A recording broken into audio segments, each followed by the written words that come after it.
pendamping pemilih penyandang disabilitas yang tidak menandatangani surat pernyataan pendamping. Terdapat 5.149 TPS yang didapati KPPS tidak menjelaskan tentang tata cara pelaksanaan pemungutan dan penghitungan suara. Terdapat 3.724 TPS didapati papan pengumuman DPT tidak terpasang di sekitar TPS dan tidak pemilih yang ditandai bagi pemilih yang sudah tidak memenuhi syarat. Terdapat 3.521 didapati saksi mengenakan atribut yang memuat unsur atau nomor urut pasangan calon partai politik atau calon DPD. Terdapat 2.632 TPS didapati adanya mobilisasi dan atau mengarahkan pilihan pemilih oleh tim sukses, peserta pemilu dan atau penyelenggara untuk menggunakan hak pilihnya di TPS. Terdapat 2.509 TPS adanya saksi yang tidak dapat menunjukkan surat mandat tertulis dari tim kampanye atau peserta pemilu.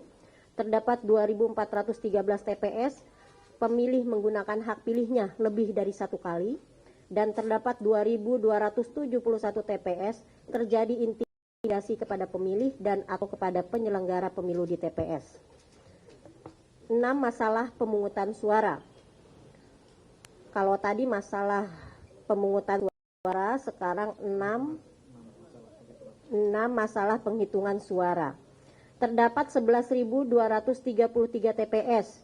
Ada sirekap yang tidak dapat diakses oleh pengawas pemilu, saksi dan atau masyarakat. Terdapat 3.463 TPS melakukan penghitungan suara dimulai sebelum waktu pemungutan suara selesai di pukul 1 waktu Indonesia bagian Barat. Terdapat 2.162 TPS adanya ketidaksesuaian jumlah hasil penghitungan surat suara yang sah dan surat suara yang tidak sah dengan jumlah pemilih yang menggunakan hak pilih. Terdapat 1.895 TPS yang didapati pengawas TPS tidak diberikan model CH atau salinan. Terdapat 1.888 TPS saksi, pengawas TPS dan warga masyarakat tidak dapat menyaksikan proses penghitungan suara secara jelas.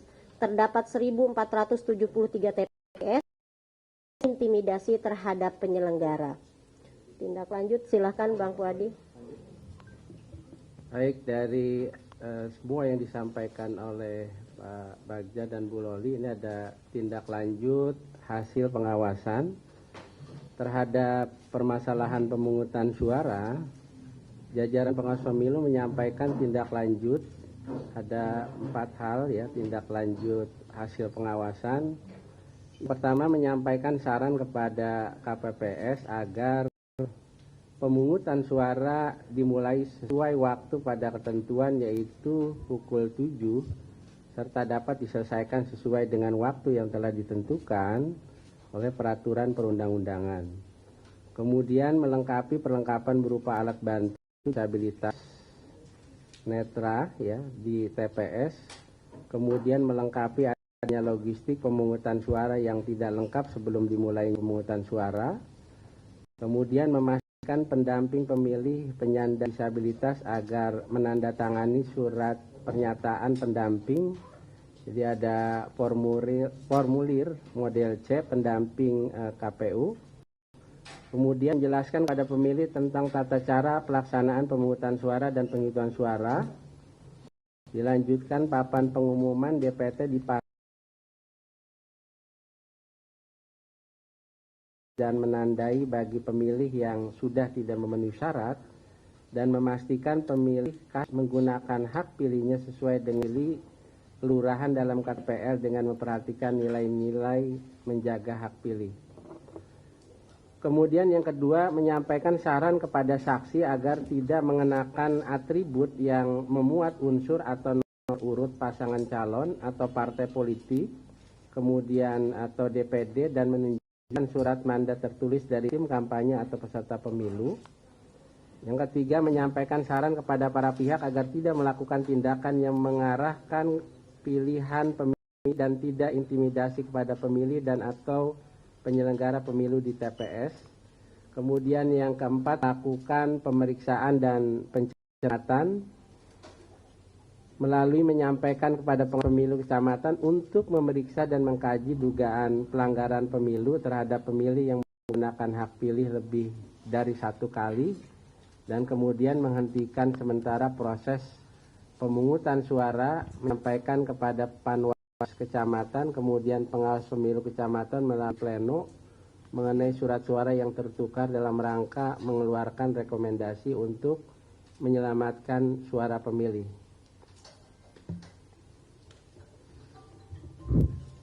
Terhadap permasalahan, jajaran pengawas pemilu menyampaikan tindak lanjut hasil pengawasan sebagai berikut. Menyampaikan saran kepada KPPS agar melakukan cross-check kembali terhadap hasil penghitungan suara yang sah dengan suara-suara yang tidak sah dengan jumlah pemilih yang menggunakan hak pilih. Ini mengcek antara DPT, DPTB, dan juga DPK. Hasil cross-check kemudian menjadi bahan perbaikan kepada KPPS melakukan pembetulan sebelum batas penghitungan suara selesai dilaksanakan. Dan memastikan Sirekap tidak dapat diakses oleh pengawas pemilu dan masyarakat. Jadi ada yang pada saat penghitungan kita tidak dapat mengakses misalnya Sirekap di lapangan. Kemudian menyampaikan saran kepada KPPS, saksi dan masyarakat untuk dapat menyaksikan proses penghitungan secara jelas. Karena di TPS semua proses terbuka. Tidak ada kemudian dengan alasan gelap, kemudian tidak bisa terpantau, tidak bisa terlihat surat suara yang sudah tidak. Kenapa demikian? Karena harus dipastikan surat-suara tersebut tercoblos atau kemudian tidak sah atau coblosannya 2 kali atau 3 kali. Nah itu juga perlu, ataupun berkali-kali. Ada juga yang menarik sampai ada yang melubangi misalnya melubangi surat suara. Ini sah atau tidak? Kenapa? Ini biar dipastikan nanti hasilnya seperti apa. Berkoordinasi dengan berbagai pihak untuk dapat mematuhi aturan, khususnya bebas intimidasi kepada penyelenggara. Ini bukan hanya terhadap pengawas, tapi juga terhadap KPPS. Jadi kami berkoordinasi dengan teman-teman kepolisian dan pihak keamanan agar teman-teman KPPS, teman-teman pengawas TPS itu dilindungi oleh aparat keamanan. Saat ini jajaran pengawas pemilu juga melakukan penelitian dan pemeriksaan terhadap potensi pemungutan suara ulang dan penghitungan suara ulang dan juga mungkin lanjutan, pemungutan dan penghitungan suara lanjutan dan susulan. Bagi KPPS yang telah selesai melakukan penghitungan suara, jajaran pengawas juga mulai melakukan pengawasan penyerahan kotak suara. Ini juga masa-masa yang paling kritis ya, dari KPPS ke PPS pada hari yang sama. Menurut putusan MK, maka sampai dengan jam 12 nanti, itu harus semua sudah bergerak. Karena diberikan waktu 12 jam setelah 14 Februari, setelah hari pemungutan suara. Jadi kita tunggu bersama teman-teman semua hasil teman-teman penyelenggara. Dan kami sampai jam 3 tadi, sampai jam 4 pagi masih ada yang melakukan penghitungan suara. Dan juga kami berterima kasih kepada seluruh aparatur penyelenggara pemilu, baik dari KPPS, pengawas TPS, PPS, PPK, Panwascam, PKD, Bawaslu Kota dan Bawaslu Provinsi yang telah melakukan fungsi-fungsi pengawasannya dan fungsi-fungsi penyelenggaraan pemilu kita. Ada permasalahan, ya, namun tidak menampik bahwa penyelenggaraan pemilihan umum kita telah berhasil dilaksanakan. Ada permasalahan, ya. Oleh demikian, kami dari hasil ini, Bapak Ibu teman-teman semua, ini ada beberapa permasalahan yang kita ungkapkan kepada publik dan harus kita terangkan kepada publik tentang permasalahan tadi, masalah keterlambatan, pembukaan TPS yang terlambat, ataupun ada surat suara yang tertukar, ataupun tadi kemarin jam 4 sore, jam 5 sore sudah kita ungkapkan hasil rekomendasi dari Panwas Kuala Lumpur. Dan ini kami ya dalam setiap preskon ingin menjawab beberapa permasalahan publik yang juga tersebar di media sosial. Dan sekali lagi kami berterima kasih kepada penyelenggara pemilu, teman-teman kepolisian, dan juga aparatur keamanan, dan juga pemerintah pusat dan daerah, kemudian bekerja sama, bersama-sama menanggulangi berbagai permasalahan yang terjadi di TPS. Sekali lagi selamat buat kita semua, tapi tetap kita awasi, karena sampai dengan nanti 20 Maret hasil penghitungan rekapitulasi baru bisa selesai, dan kemudian nanti masih ada proses jika ada gugatan ke Mahkamah Konstitusi. Itu sangat dimungkinkan.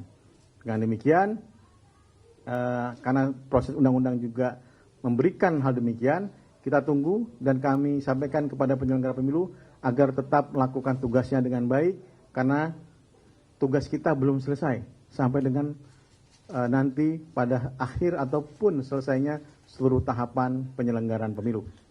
Demikian teman-teman, terima kasih banyak. Selamat berjuang kepada teman-teman baik penyelenggara pemilu, peserta pemilu kita yang masih mengawasi dan juga masyarakat yang masih mengawasi seluruh proses penyelenggaraan pemilu. Terima kasih banyak terhadap perhatian dan kerjasama seluruh warga negara Indonesia terhadap penyelenggaraan pemilu di Indonesia tahun 2024 ini. Terima kasih. Assalamualaikum warahmatullahi wabarakatuh. Selamat pagi, salam sejahtera. Silahkan Pak Vito, langsung tunjuk tangan ini. Gimana Pak Vito?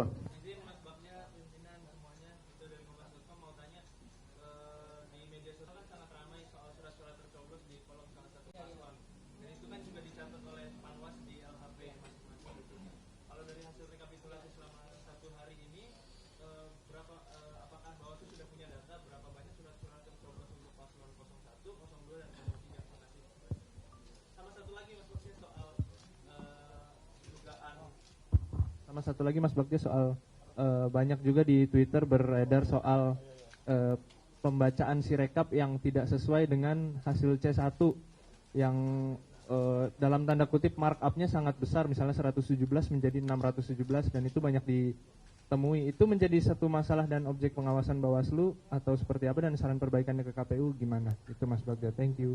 Terima kasih Mas Vito. Satu ya jawabnya, nanti kita lupa untuk jawabnya ya. Pertama, sampai sekarang kita belum menjumlahkan ya yang tercoblos berapa, dan ini karena ada juga beberapa hal yang dilihat di media sosial dan tersebar.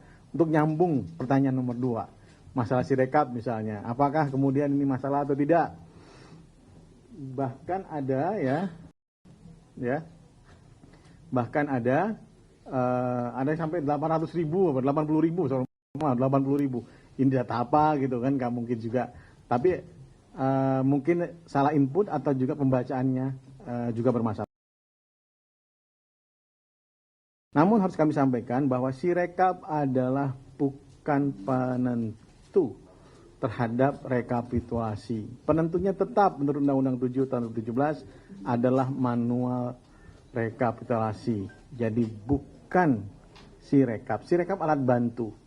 Semoga alat bantu ini tidak menjadi permasalahan. Nah, ini sudah kita temukan ya, tapi kita lagi mengkaji untuk permasalahan sirekap. Ada Teloli mungkin bisa dibantu? Iya, terima kasih. Jadi kalau soal jumlah yang diduga sudah tercoblos duluan ke paslon 1, paslon 2, paslon 3 saat ini sedang kami rekap. Tetapi terhadap peristiwa itu sudah dilakukan berbagai upaya, salah satunya adalah dengan menyatakan surat suara tersebut rusak, ya, dan kemudian pemilih diberikan surat suara pengganti. Jadi artinya apa yang dalam konteks ini perlu ditekankan, bahwa upaya menjaga hak pilih tetap menjadi yang kita prioritaskan, di mana kalau ada berbagai dugaan peristiwa di mana surat suara rusak harus segera mendapatkan gantinya.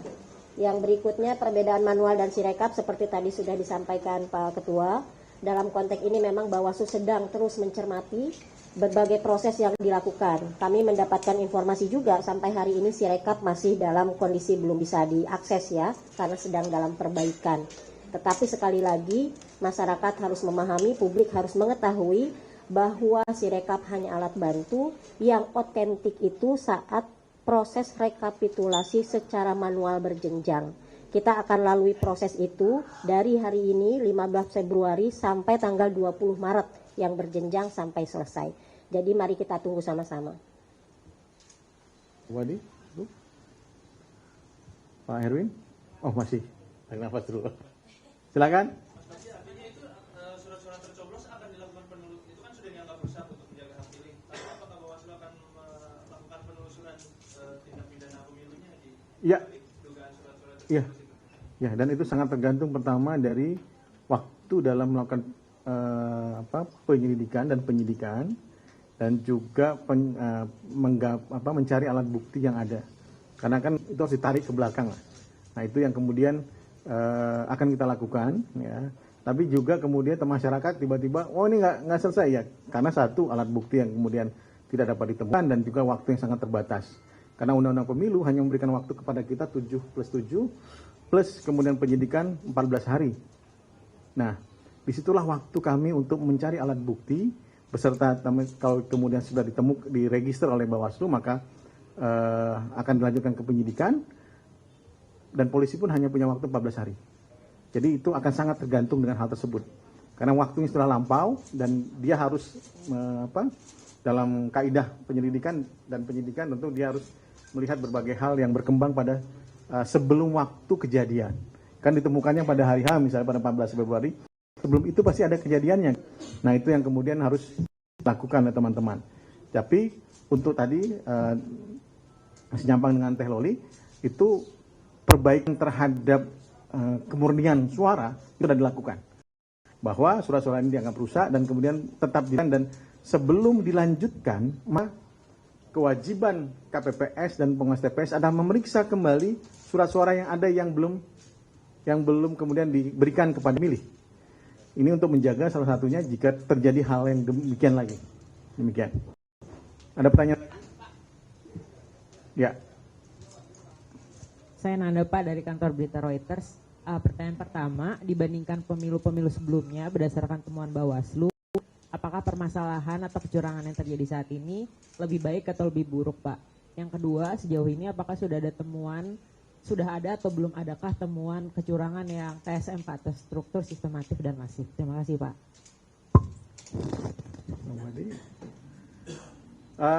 Pertama, kita belum bisa membandingkan, Pak, karena pada saat kejadian 2019, kebetulan saya juga di sini kalau tidak salah, ada kejadian lebih dari 100.000 pelanggaran administrasi ya pada hari H. Itu pernah kita keluar pada hari setelah tanggal 15 ini, tanggal 16 berarti tanggal 17 gitu pada saat April 2019. Kemudian karena datanya pun akan berbeda juga perspektifnya, maka kita harus bandingkan betul-betul. Apakah lebih buruk atau baik? Karena data pembandingnya masih kita pelajari, maka belum kita bisa klasifikasi lebih baik atau lebih buruk. Pertama misalnya kalau kita bandingkan 382 tindak pidana pemilu terjadi pada tahun 2019. Saat sekarang belum bisa kita lakukan itu karena hasil rekapitulasi, pelanggaran administrasi yang kemudian cepat. Misalnya ada perbedaan data yang dipegang oleh KPU, Bawaslu, dan juga saksi, nanti dihitung misalnya pada saat rekapitulasi di tingkat kabupaten kota. Maka kemudian ditemukan, maka Bawaslu ketika ada laporan itu melakukan sidang adjudikasi pelanggaran administrasi untuk mencocokkan data, membandingkan data.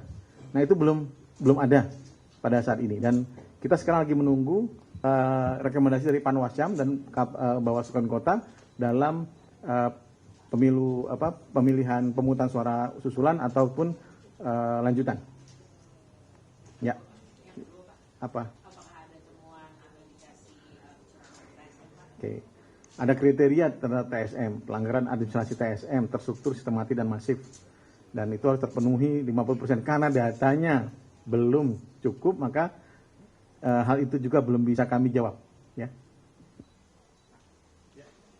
Misalnya mengenai boleh dijelasin mekanisme pelaporan ke Bawaslu seperti apa dan proses dari laporan diterima hingga nantinya ada tindak lanjut ataupun rekomendasi. Ini jawabannya loh. Ya, terima kasih pertanyaannya berkaitan tentang pintu laporan. Mekanisme penanganan pelanggaran itu melalui mekanisme temuan dan laporan. Ya. Temuan itu adalah pengawasan aktif pengawas pemilu. Bisa saja temuan itu melalui informasi awal. Misalkan ada informasi awal terhadap video-video viral yang disampaikan ke penyelenggara pemilu Bawaslu. Maka Bawaslu melakukan penelusuran terhadap informasi awal tersebut untuk memastikan apakah ada dugaan pelanggaran atau tidak, yang dalam proses penelusuran itu dituangkan dalam laporan hasil pengawasan. Jika cukup kuat buktinya, maka langsung dijadikan temuan untuk dilakukan proses registrasi. Kalau pintunya melalui laporan, maka merujuk ke Perbawaslu 7 tentang temuan laporan, kita punya waktu 2 hari untuk melakukan kajian awal. Nah, tidak ada laporan yang ke Bawaslu itu ditolak ya. Ini sebagai catatan. Laporan pasti diterima. Hanya saja setelah laporan itu diterima, kita punya waktu 2 hari untuk melakukan kajian awal. Nah, kajian awal itu untuk memenuhi ketersyaratan formil material. Apa yang dimaksud dengan syarat formil? Siapa yang melaporkan? Lalu siapa yang dilaporkan? Peristiwanya itu 7 hari sejak diketahui oleh pelapor. Jadi kalau misalkan si pelapor itu mengetahuinya lewat dari 7 hari setelah dia ketahui, itulah yang tidak memenuhi syarat formilnya.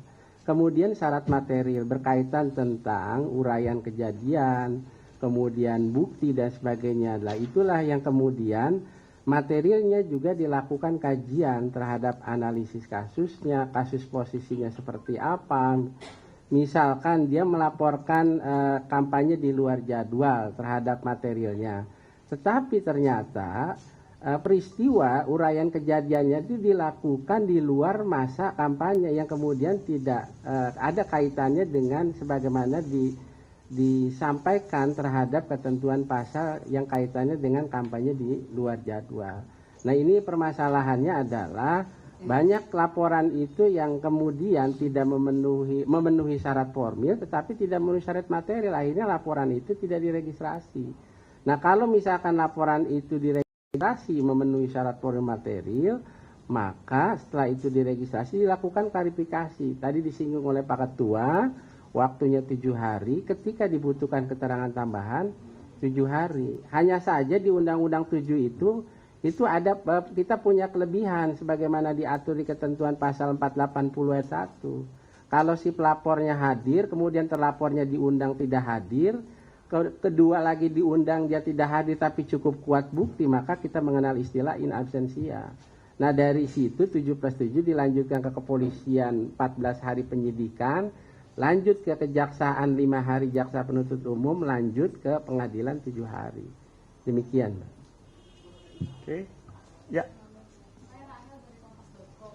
Ini pihak dari KPN Ganjar Mahfud mengklaim bahwa laporan-laporan mereka terkait dugaan kecurangan tidak diproses oleh Bawaslu. Mungkin sebenarnya laporan tersebut apakah belum demikian atau bagaimana sebenarnya? Apa masih diproses atau?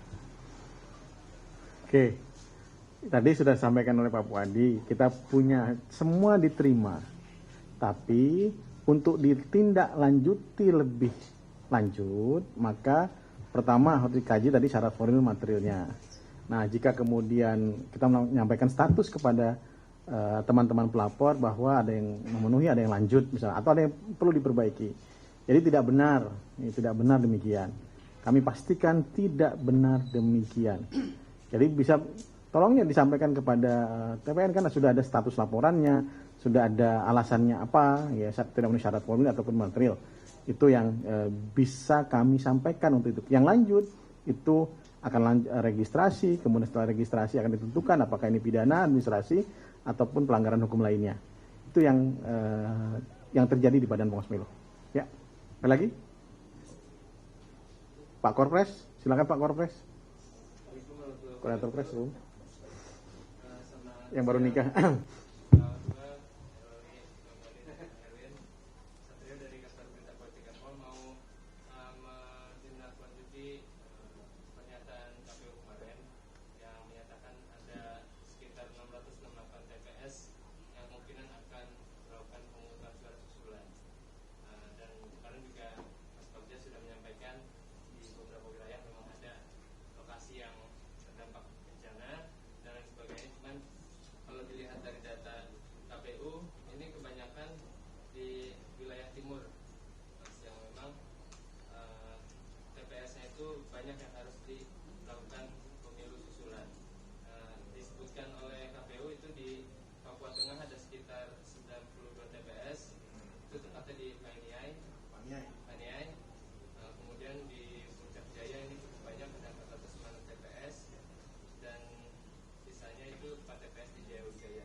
Kan di Pania itu ada ada proses pengerusakan surat suara. Nah, itu proses pengerusakan surat suara kita tahu tidak ada pengawalan dari aparat keamanan. Nah, itu apakah akan menjadi objek yang akan ditelusuri oleh Bawaslu? Itu pertama. Dan kedua, di Puncak Jaya ini kan salah satu daerah rawan juga, Mas. Ya, rawan konflik dan rawan kecurangan juga. Nah, ini jumlahnya cukup banyak, ada 456 TPS.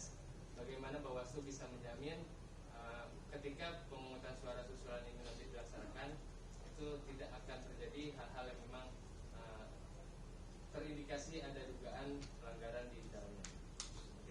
Terima kasih. Yang Paniai ya, bukan hanya Paniai, Puncak Jaya, terus ada satu lagi kalau tidak salah 108 ya, di kemarin kita bahas di Demak. Demak juga masih melihat kondisi lapangannya, apakah kemudian sudah banjirnya sudah selesai atau tidak. Karena ini sangat tergantung lagi dengan kondisi cuaca. Ini yang disebut sebagai daya paksa dalam hukum ini. Kita pengennya 14 Februari, tapi karena terjadi gejala alam seperti ini tidak bisa dihindari. Nah, kecuali Paniai dan Puncak Jaya. Ini masalah keamanan. Satu ya. Kalau kami menerima laporan sudah tembak-menembak kalau di Paniai. Ya, jadi kami juga perlu ya menjamin keselamatan teman-teman penyelenggara, bukan hanya pengawas tapi juga KPPS untuk diselamatkan oleh pihak keamanan. Pada saat ini kita sedang melakukan koordinasi dengan Mabes Polri untuk kendali terhadap keadaan Paniai dan Puncak. Karena juga kalau Puncak ini lebih rawan lagi dari Paniai. Makanya kenapa 400 kalau tidak salah itu. Dan kejadiannya sudah ada korban, ya, korban luka ya. Semoga sih tidak ada korban jiwa. Untuk Puncak kami baru dapat laporannya pagi tadi. Kami belum bisa sampaikan secara detail ke teman-teman karena memang sedang dalam proses dan juga informasi melalui saluran komunikasi kita masih agak terhambat terhadap teman-teman di Puncak. Jadi kalau ketiadaan keamanan kemungkinan saja ya kita belum tahu ya Mas ya, semoga. Tapi kalau kita lihat beberapa video yang dikirim kepada kami, ada aparat keamanan, ada aparat TNI juga sudah turun untuk kejadian Paniai. Kemudian Puncak juga demikian. Jadi kami terima kasih dan kami minta kepada aparat keamanan, khususnya teman-teman kepolisian dan TNI, agar menjamin keselamatan teman-teman kami. Nah, mengenai jaminan penyelenggaraan nanti jika terjadi pemungutan suara susulan, itu tergantung dari hasil pengamatan dan penilaian teman-teman di tingkat daerah, baik KPU Kabupaten Kota maupun Panwas Kabupaten Kota, yang berdasarkan hasil juga dari laporan-laporan aparat pihak keamanan. Karena kalau kita paksakan juga, tentu akan lagi kejadian lagi. Nah, oleh sebab itu kita akan selalu koordinasi dengan teman-teman aparat pihak keamanan dan juga teman-teman Bawaslu Kabupaten Kota di bawah. Kenapa? Karena mereka yang lebih mengetahui. Kami kan hanya memantau dari Jakarta. Tapi keadaan realnya itu dialami oleh teman-teman Panwas Distrik dan juga Bawaslu Kabupaten Kota baik di Paniai dan Puncak. Kami berharap kita bisa melaksanakan itu walaupun tertunda ya. Kita bisa melaksanakannya dalam beberapa hari ke depan. Dan ini juga nanti siang kami akan ke KPU juga untuk melakukan koordinasi untuk masalah-masalah tadi ada surat-surat tertukar, ada juga kemudian kemungkinan susulan ataupun lanjutan. Ada? Banyak. Yuk Mas. Iya Mas, ya betul Mas, yang agak cepak ini.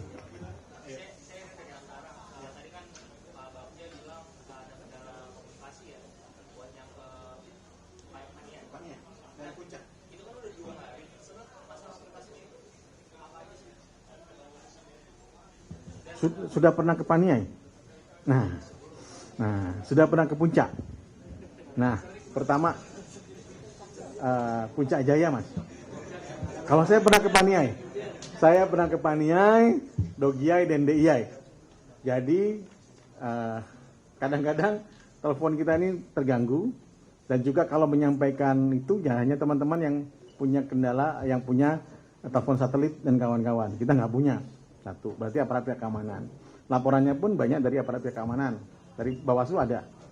Dan kan komunikasi kita berjenjang. Dari Bawaslu Kabupaten Kota, Bawaslu Provinsi, baru ke RI. Nah kami sekarang mencoba komunikasi ke bawah juga, paling hanya Bawaslu Provinsi. Bisa ke Bawaslu Kota, tapi kadang-kadang mereka tidak bisa menjawab. Kenapa? Karena tadi terkena gangguan komunikasi, tapi laporan LHP-nya sudah ada. Laporan hasil pengawasan sudah ada. Dari teman-teman Bawaslu Paniai dan Puncak. Jadi memang kondisinya, kondisi geografisnya, itu Paniai itu Mas, Paniai, Dogiai, DIai. Berarti turun pesawat di Nabire, kemudian 10-12 jam perjalanan darat, dan mobilnya harus four-wheel drive. Nah, itu kondisi Paniai. Jadi, dan juga misalnya, bisa di balik bukit, di balik gunung. Nah, itu juga jadi persoalan. Kami harus memastikan juga panwas distrik kami terjamin keselamatannya. Jadi, panwas distrik, pengawas TPS, dan lain-lain. Ini memang kendala kita di Papua, dan ini sudah kami rangkum kemarin dalam indeks kerawanan pemilu. Jadi yang paling rawan geografis ya Papua.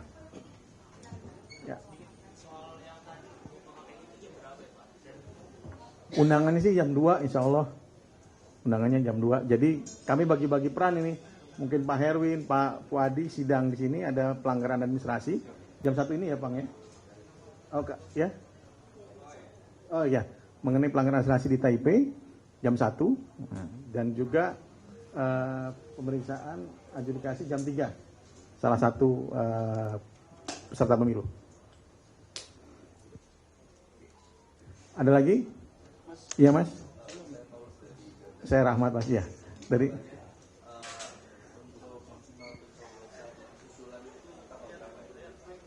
sebentar sampai 10 hari setelah pemungutan suara. Coba dijawab deh. Iya, berdasarkan ketentuan undang-undang dia diberi batasan waktu 10 hari sejak tanggal 14. Nah, makanya kita lagi melihat berbagai potensi yang ada. Kan kalau dari data Bawaslu itu potensi PSU itu berarti ada di 2.413 TPS. Nah, ini yang sedang dalam pencermatan kembali karena memang kita harus berhati-hati. Waktu yang dimiliki tidak boleh melebihi 10 hari sebagaimana ketentuan undang-undang. Siapa yang menentukan waktunya? Tentu teman-teman KPU dengan mempertimbangkan berbagai situasi mutakhir, begitu ya. Kecuali kasus Kuala Lumpur sepertinya. Ini agak extraordinary, agak luar biasa. Karena kami minta pemutakhirannya yang kemudian dimulai dari pemutakhiran pemilih. Pemungutan data pemilih. Karena kalau hanya pemungutan suara ulang, tidak kemudian tidak akan mencapai apa yang real terjadi di Kuala Lumpur. Jadi ini harus kita obrolkan juga dengan teman KPU bagaimana solusi untuk pemilu pemungutan suara ulang di Kuala Lumpur melalui diawali dengan pemutakhiran data pemilih yang benar. Ya. Lagi? Sudah? Cukup ya? Pak Herwin? Cukup? Terima kasih banyak teman-teman. Selamat mengawasi bersama rakyat awasi pemilu bersama Bawaslu tegakkan keadilan pemilu. Assalamualaikum warahmatullahi wabarakatuh. Selamat pagi, salam sejahtera.